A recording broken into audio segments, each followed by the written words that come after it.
प्यारे विद्यार्थियों, आपका 10वीं का परीक्षा खत्म हुआ। आपको बहुत बहुत बहुत शुभकामनाएं। आपके बहुत अच्छे परसेंटेज आएंगे। लेकिन यहां पर आपको 10वीं के बाद आपको 11वीं का अब देखना होता है मेरे भाई। अगर जिसके परसेंटेज बहुत बेकार आएंगे या फिर अगर उनको ऐसा लगता है कि मैं जितना परसेंटेज लेकर आना चाहता था उसके हिसाब से मैंने मेहनत नहीं किया था या जो बीत गया मेरे भाई, मैं आपको एक लाइन बता देना चाहता हूं कि जिंदगी बहुत बड़ी चीज है और ये 10वीं का परसेंटेज आपका कोई मायने नहीं रखता है। आपकी जिंदगी का नया अध्याय शुरू होता है 11वीं क्लास से। अब बहुत से बच्चों के सामने कई चुनौतियां हैं कि आखिर 11वीं में कौन सा सब्जेक्ट लिया जाए। तो मेरे भाई आपके जानकारी के लिए बता दूं कि 10वीं के बाद आपका 3 स्ट्रीम आपके सामने होता है। एक होता है आपका साइंस और दूसरा होता है कॉमर्स और तीसरा होता है आपका आर्ट। लेकिन इसी साइंस में आपके 2 रास्ते होते हैं, एक होता है फिजिक्स केमिस्ट्री बायोलॉजी और होता है फिजिक्स केमिस्ट्री मैथ। तो मैं आपको एक एक इंफॉर्मेशन देने वाला हूं और ऐसी जानकारी देने वाला हूं मेरे भाई, इतने डीप में आपको जानकारी देने वाला हूं कि आपको कोई दूसरी वीडियो देखने की जरूरत ही नहीं पड़ेगी। और मेरे भाई मुझ पर विश्वास रखो, मैं एक एक चीज को इतने डिटेल में समझाऊंगा मेरे भाई, इतने डिटेल में समझाऊंगा कि बस आपको समझ में ही आ जाएगा। ठीक है, तो मैं बिना देरी की वीडियो को शुरू कर देता हूं। ज्यादा टाइम आपका नहीं लूंगा, लेकिन आप अपना पूरा दिल दिमाग डाटा लेकर इस वीडियो पर फोकस कीजिए, क्योंकि ये आपकी जिंदगी का सवाल है। अब तक आप क्या थे डज नॉट मैटर, लेकिन आगे आप लोग क्या करने वाले हो यही आपका 11वीं का ये सब्जेक्ट डिसाइड करेगा। ठीक है, तो मैं शुरू करता हूं। सबसे पहला स्ट्रीम आपके सामने आता है साइंस यानी कि विज्ञान। तो विज्ञान में आपके 2 रास्ते होते हैं, एक होता है पीसीबी यानी कि फिजिक्स केमिस्ट्री बायोलॉजी। कहने का मतलब आपका भौतिक विज्ञान, रासायनिक विज्ञान और आपका जीव विज्ञान। एक स्ट्रीम ये हो गया और उसी में आपका हो गया पीसीएम फिजिक्स केमिस्ट्री मैथमेटिक यानी कि क्या हो गया भौतिक, रसायन और गणित। ये 3 विषय आपके होते हैं प्रमुख और हिंदी इंग्लिश इसके साथ होता है। यानी कि अगर आप लोग साइंस लेते हो तो आपको 5 सब्जेक्ट आपको पढ़ने पड़ेंगे। 5 सब्जेक्ट आपको पढ़ने पड़ेंगे। कौन कौन सा सब्जेक्ट पढ़ने पड़ेंगे? फिजिक्स, केमिस्ट्री, हिंदी, इंग्लिश और इसमें बायोलॉजी और इसमें आपको मैथ पढ़ने पड़ेंगे। अगर आप लोग 12 में जाते हो, 11-12 में अगर आप लोग जाते हो तो आपको अगर आप पीसीबी को चूज करते हो यानी कि 11वीं सब्जेक्ट में अगर आप लोग बायोलॉजी से पढ़ाई करते हो तो आप लोग को कौन कौन सी परीक्षा आप 12 के साथ दे सकते हो और जिंदगी में आप लोग क्या बन सकते हो, सब कुछ मैं डिटेल करने वाला हूं। देखो, अगर आपने फिजिक्स केमिस्ट्री बायोलॉजी ले लिया 11th में, यानी 11th में अगर आपने बायोलॉजी स्ट्रीम को चुना तो आप लोग 12 के साथ सबसे पहले कौन कौन सी परीक्षा दे सकते हो? 12 के साथ आप लोग नीट की परीक्षा दे सकते हो। ठीक है, और 12 के साथ आप लोग सीयूटी की परीक्षा दे सकते हो और 12 के बाद आप लोग सीसेट का परीक्षा दे सकते हो और 12 के साथ आप लोग बीएससी नर्सिंग जैसे एग्जाम के लिए एलिजिबल हो जाओगे। ठीक है, तो अगर आप लोग इस स्ट्रीम को चुन लेते हो तो आप लोग फ्यूचर में बनोगे क्या? ठीक है, देखो, अगर आपको फ्यूचर में डॉक्टर बनना है, और देखो डॉक्टर एक प्रकार के नहीं होते, डॉक्टर कई प्रकार के होते हैं। ठीक है, और कुछ प्रमुख जो डिग्रियां होती हैं जैसे आपका एमबीबीएस हो गया, बीडीएस हो गया, बीएएमएस हो गया, आयुर्वेदिक हो गया और कॉस्मेटिक विज्ञान हो गया। यानी कि मेडिकल साइंस में जितने भी आपके जो आप लोग देख लो, बी फार्मा हो गया, डी फार्मा हो गया, आंख के डॉक्टर, कान के डॉक्टर, ठीक है, एवरीथिंग सब कुछ मेडिकल लाइन में अगर आपको जाना है, अगर आपको मेडिकल लाइन में रुचि है, आपको ऐसा लगता है कि यार मुझे लोगों की सेवा करना है, ठीक है, मुझे लोगों की मदद करना है, मुझे लोगों को और राहत देना है, उनको उनके दर्द से छुटकारा दिलवाना है, तो आप लोग पीसीबी चूज कर सकते हो। यानी कि अगर आप लोग फिजिक्स केमिस्ट्री बायोलॉजी चूज करते हो तो आपके लिए समस्त मेडिकल कॉलेज, ठीक है, समस्त मेडिकल क्षेत्र में जितने भी आपके ऑप्शन होते हैं खुल जाते हैं। ठीक है, तो आपको अगर जिंदगी में डॉक्टर बनना है, बी फार्मा करना, डी फार्मा करना है, आयुर्वेदिक विज्ञान में जाना है, कॉस्मेटिक विज्ञान में जाता है या फिर किसी भी आपको मेडिकल से रिलेटेड क्षेत्र में जाना है तो आपको बायोलॉजी चूज करना चाहिए। ठीक है, तो बायोलॉजी चूज करोगे और 12 के साथ आप इतने एग्जाम्स को देने के लिए एलिजिबल हो जाओगे। आप 12 के साथ नीट दे सकते हो, सीयूटी दे सकते हो, सीसेट दे सकते हो, बीएससी नर्सिंग दे सकते हो, यानी कि इतना सब दे सकते हो। अब भैया इतना तो मुझे समझ में आ गया, लेकिन अब बता दो कि कितने टाइम में बनूंगा। अगर आपको बीएससी एमबीबीएस करना है आपको, ठीक है, या फिर आपको किसी भी डॉक्टर की अगर आपको डिग्री लेनी है तो सबसे पहले आपको नीट एग्जाम क्वालिफाई करना पड़ेगा। अगर आप नीट एग्जाम नहीं क्वालिफाई कर पाओगे तो इन डिग्री के बारे में सोचना मत। ठीक है, तो नीट एग्जाम आप मैंने बता दी कि आप लोग 12 के साथ दे सकते हो। तो आपकी ये जितनी भी डिग्रियां हैं, यानी कि एमबीबीएस की डिग्री है, ये आपकी 5.5 साल की डिग्री है, 5.5 साल की डिग्री है, ये आपका सब 5.5 साल की डिग्री है। और बी फार्मा आपका, ठीक है, 4 साल का होता है और डी फार्मा आपका 2 साल का होता है। ठीक है, और जितने भी आपका नर्सिंग है, बीएससी नर्सिंग 3 या 4 साल का होता है। तो इतना मैंने बता दिया। यानी कि अगर आप लोग पीसीबी यानी कि बायोलॉजी लेते हो तो समस्त आपके लिए मेडिकल क्षेत्र खुल जाते हैं। मेडिकल क्षेत्र में जितना भी आपको देखोगे सब बीएससी बायोलॉजी यही सब होता है। अब आता हूं पीसीएम पे, फिजिक्स केमिस्ट्री और मैथ। अगर आप लोग गणित के विषय चुनाव करते हो तो गणित समझ लीजिए कि सबसे ज्यादा करियर ऑप्शन आपका मैथमेटिक्स में है, सबसे ज्यादा करियर ऑप्शन है। अगर आप लोग गणित सब्जेक्ट का चुनाव करते हो तो आप लोग को फिजिक्स केमिस्ट्री बायोलॉजी तीन, फिजिक्स केमिस्ट्री मैथ, ठीक है मैथ है, ये मैथ आपको तीन मुख्य विषय है। और हिंदी और इंग्लिश तो आपको है ही है भाई, हिंदुस्तान में रहते हो हिंदी इंग्लिश नहीं पढ़ोगे, ठीक है। तो फिजिक्स केमिस्ट्री और मैथमेटिक्स ये आपका तीन सब्जेक्ट प्रमुख होता है। और आप लोग 12 के साथ जेईई मेंस की परीक्षा दे सकते हो और सीयूटी का परीक्षा आप दे सकते हो। सीयूटी का परीक्षा चाहे आप लोग बायोलॉजी लो, चाहे मैथ लो, चाहे एवरीथिंग कुछ भी लो, आप सीयूटी का परीक्षा दे सकते हो। आप 12 के साथ आईआईटी कर सकते हो, आप 12 के साथ पॉलिटेक्निक कर सकते हो, आप 12 के साथ कोई भी कंप्यूटर कोर्स कर सकते हो, ठीक है। तो भैया हम फिजिक्स केमिस्ट्री और मैथ तो आराम से ले लेंगे, ठीक है। उसके बाद हम 12 के साथ इतना हम तैयारी कर लेंगे, ठीक है। इसकी चीज की तैयारी करोगे तो मेरे बच्चों अब उसके बाद करोगे क्या?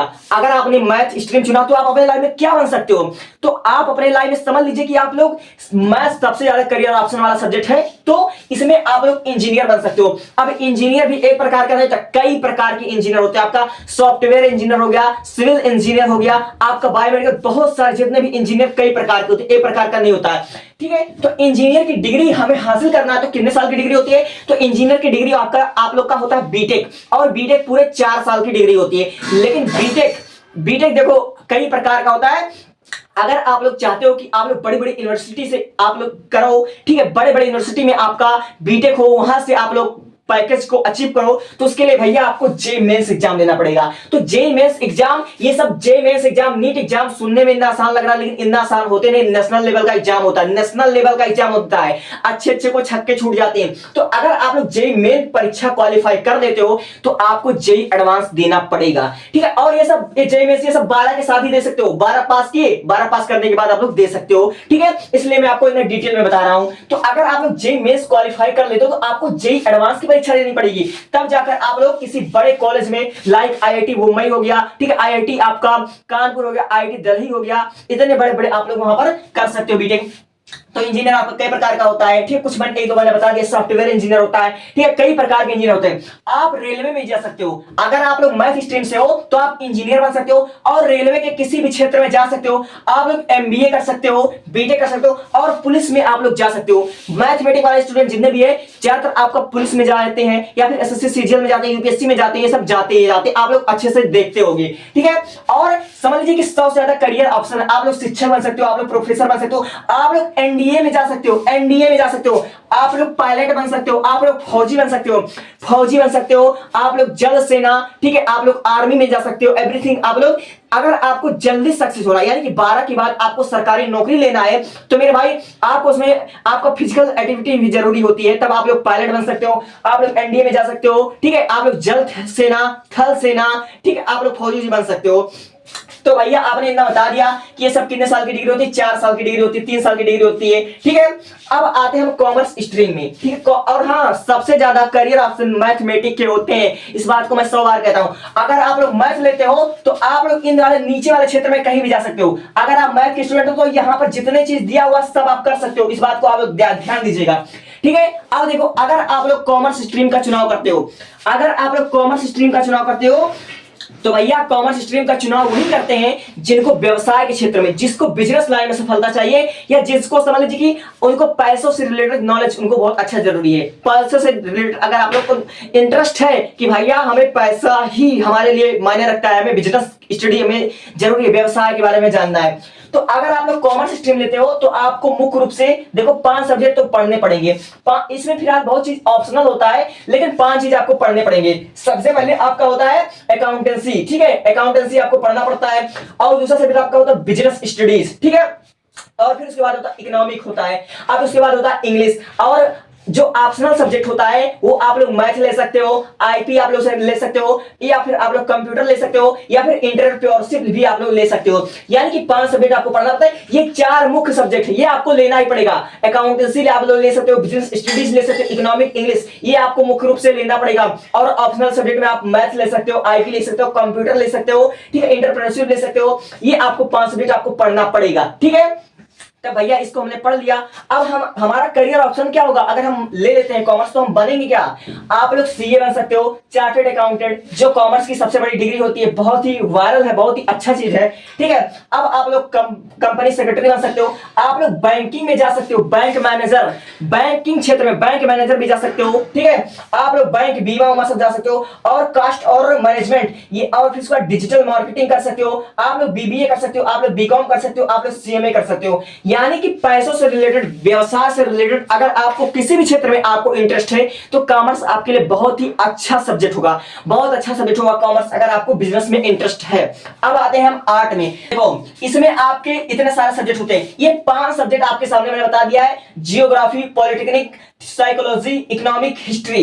इन 5 सब्जेक्ट में से आपको 3 सब्जेक्ट का चुनाव करना पड़ेगा। एक बार आपसे देखो इन सब्जेक्ट को, geography, polytechnic, psychology, economic, history, इन 5 सब्जेक्ट में आपको 3 सब्जेक्ट चुनना पड़ेगा, ठीक है। इन तीनों सब्जेक्ट को आपने चुन लिया, और आपका एक आ गया इंग्लिश, 4 सब्जेक्ट हो गया। अब इसमें बहुत सारे ऑप्शनल सब्जेक्ट होते हैं, बहुत सारे ऑप्शनल सब्जेक्ट होते हैं, जैसे आपका हिंदी होता है, संस्कृत होता है, होम साइंस होता है, ड्राइंग होता है, ये 4-5 तो मैंने लिखे, और बहुत सारे होते हैं, जैसे आपका डांसिंग हो गया, ठीक है, बहुत सारे आपका हो गया, फैशन डिजाइनर हो गया, ये सारे आपके सब्जेक्ट, यानी कि 5 सब्जेक्ट मुख्य रूप से इसमें भी पढ़ना पड़ता है। देखो कॉमर्स और आर्ट में जैसे बहुत सारे ऑप्शनल होते हैं, कॉमर्स और आर्ट में बहुत सारे ऑप्शनल होते हैं, लेकिन 5-5 सब्जेक्ट आपको मुख्य रूप से हर एक स्ट्रीम में पढ़ना ही पड़ेगा, ठीक है। तब देखो मेरे बच्चा, अगर इसको आप लोग पढ़ लेते हो तो उसके बाद आप लोग बनोगे क्या भैया। देखो आर्ट के स्टूडेंट ज्यादातर आईएएस, आईपीएस, वकील, जज बनते हैं, क्योंकि आईएएस, आईपीएस और वकील ये सब पावरफुल डिग्रियां हैं, ये सब पावरफुल डिग्रियां हैं, ठीक है। यानी कि ये सब अगर आप लोग कर लेते हो तो भैया समाज में आपका रिस्पेक्ट नहीं, औरा होगा औरा। लेकिन ये सब सुनने में जितना आसान लग रहा है ना, इतना आसान है नहीं बाबू, जिंदगी का अनुभव बताऊंगा अभी, ठीक है। देखो ये सब आपने सब्जेक्ट का चुनाव ले लिया, तो आप लोग इसके अलावा क्या कर सकते हो, अगर आप लोग आईएएस नहीं बन पाए, आईपीएस नहीं बन पाए, तो आप क्या करोगे, वकील तो बन ही जाओगे ना, जज नहीं बन पाए तो क्या वकील तो बन जाओगे, ठीक है। और इसके अलावा 2026 में सबसे ज्यादा ट्रेंडिंग है, जो सबसे ज्यादा इस समय समझ लीजिए मार्केट के हिसाब से, जो प्रेजेंट टाइम के हिसाब से सबसे ज्यादा डेवलप कर रहा है, सबसे ज्यादा पैसा इसमें कमाया जा सकता है, वो आपका है फैशन डिजाइनर, ठीक है। Fashion designer, graphic designer, news reporter, राजनीतिक, सिविल सर्विस, एवरीथिंग। अगर आपको सिविल सर्विस में कहीं भी जाना, आपको आईएएस, आईपीएस, डीएम, राजनीतिक, एवरीथिंग आपको कहीं भी जाना, तो आपके लिए आर्ट बढ़िया सब्जेक्ट हो सकता है। लेकिन आर्ट स्ट्रीम के बच्चे जो इस समय सबसे ज्यादा डेवलप कर रहे हैं, सबसे ज्यादा अपना करियर जो बना रहे हो, फैशन डिजाइनर में, ग्राफिक डिजाइनर में, न्यूज रिपोर्टर में, राजनीतिक में, सिविल सर्विस, ये सब बना रहे हैं, ठीक है। और बहुत ज्यादा इसमें करियर ऑप्शन है। तो मैंने आपको एक एक चीज के बारे में हमने बता दिया कि अगर आप लोग भैया बायोलॉजी लेते हो तो आपके लिए मेडिकल क्षेत्र पूरा खुल जाएगा, अगर आप लोग मैथ लेते हो तो आपके लिए इंजीनियरिंग लाइन पूरा एकदम सॉलिड टेक्निक से रिलेटेड सब कुछ खुल जाएगा, ठीक है। आप लोग एआई कर सकते हो, डाटा एनालिटिक्स कर सकते हो। अगर आप लोग कॉमर्स लेते हो तो आपका बिजनेस से सारा रिलेटेड खुल जाएगा। अगर आप लोग ये आर्ट लेते हो तो आपका सिविल सर्विस से रिलेटेड सारा चीज आपका खुल जाएगा। इतना चीज मैंने आपको बता दिया, ठीक है। अब मैं आपको ये बात बताना चाहता हूं कि अगर आप लोग कहीं भी सफल होना चाहते हो, जैसे देखो ये सब सब्जेक्ट लेने का कोई मतलब नहीं होगा अगर आप लोग अपने लाइफ में कुछ कर नहीं पाए। आप लोगों को चाहिए कि अगर आपको अपने लाइफ में कुछ करना है, हर इंसान का प्रेजेंट टाइम में सबसे जो ज्यादा अचीवमेंट होता है, जिसका फोकस होता है कि मुझे अपने लाइफ में बहुत जल्दी सक्सेस होना है, बहुत जल्दी पैसा कमाना है। तो अगर आपको बहुत जल्दी सक्सेस होना है, बहुत जल्दी अगर आपको पैसा कमाना है, आपको अस्थायी होना है 12 के बाद, अगर आपको अस्थायी होना है तो भैया आप अपनी जिंदगी में एक लक्ष्य चुनिए कि मुझे आखिर करना क्या है, अपने लाइफ में बनना क्या है, और उसी पर फोकस करके 100% अपने आप को एक ही काम में झोंक दो। और ऐसा करो, ऐसा सोच के करो कि ये मेरा पहला और आखिरी मौका है, इसके बाद ये जिंदगी मुझे मौका नहीं देगी, बार बार ये जन्म आपको नहीं मिलेगा। और आप लोग तो बाकी समझदार हो, तो आपको वीडियो कैसा लगा आप लोग देखिए और कमेंट कीजिए। Thank you.